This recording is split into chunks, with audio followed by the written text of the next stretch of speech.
Бажаю здоров'я, шановні українці, українки. I wish you health, fellow Ukrainians. The key points for this day. I introduced the new head of Foreign Intelligence Service of Ukraine to the FIS staff. It is a combat general, Oleg Ivashchenko. He is an experienced and strong person. The analytical potential of our intelligence is quite high, and now we have to enhance its operational capabilities. More information and opportunities for influence are needed. Russia spends billions and billions of dollars each year on influence operations in other countries.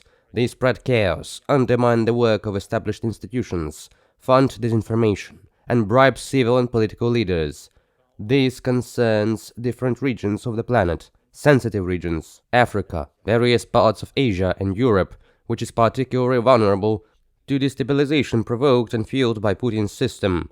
Both North and Latin America are also targets of Russian intelligence and disruptive activities. In many ways, this influence works against our country and our defense.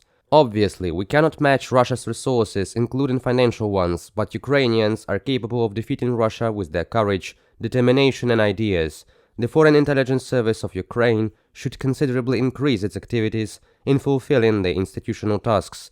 On the other hand, the robust work of such an organization cannot be cheap, and this is now the task for the government as a whole and the Ministry of Finance. We need to seek and find a financial basis for the work of our intelligence, to expand funding for specific projects, for specific goals, and for the development of the foreign intelligence system in general. The second point for today. There was a lot of international communication. We spoke with Mike Johnson, Speaker of the US House of Representatives. We discussed what is critical now for the protection of life and international security. I informed him of the situation at the front, of the continued Russian attacks on our cities. Their terror is only getting worse and can only be stopped by the physical force of our defense. Ukraine is grateful for the support of the United States and every American who shares our belief that freedom must never lose.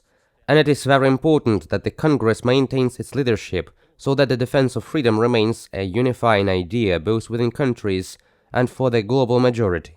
Right now it depends on our determination, our joint actions, what the world of our children will be. We discussed exactly the same things with the President of the French National Assembly, who is on a visit to Ukraine, and I am grateful for her attention to our country and to the way Ukrainians endure this time and this battle. We discussed the prospects of how we can speed up a just end to this war and the expulsion of the Russian occupiers. I thanked the French Parliament for its endorsement of the security agreement concluded with President Macron. Of course, we also discussed Emmanuel's recent security proposals.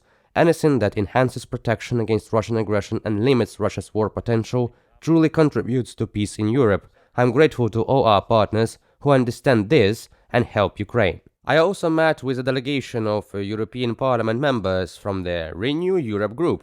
This is an important European political group. Elections to the European Parliament are coming up, and all of us in Ukraine should get used to the fact that this process is important for Ukraine as well. Of course, we talked about support, about the current threats, and about what we can achieve together in Europe by defending our countries, but also common values, and therefore the security of all Europeans.